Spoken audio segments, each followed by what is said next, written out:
Useful facts, మన వేద facts.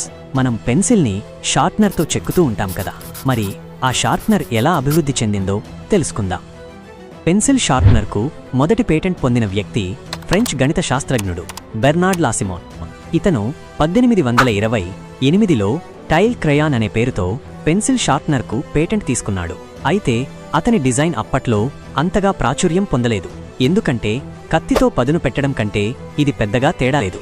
తరువాత 1847లో మరో ఫ్రెంచ్ వ్యక్తి థియరీ డెస్ ఎస్టివా ప్రస్తుతం మనం చూసే హ్యాండ్ హెల్డ్ షార్ప్నర్ అంటే కోన్ ఆకారంలో ఒక బ్లేడ్తో ఉండే డిజైన్ను అభివృద్ధి చేసి దీనికి పేటెంట్ పొందారు.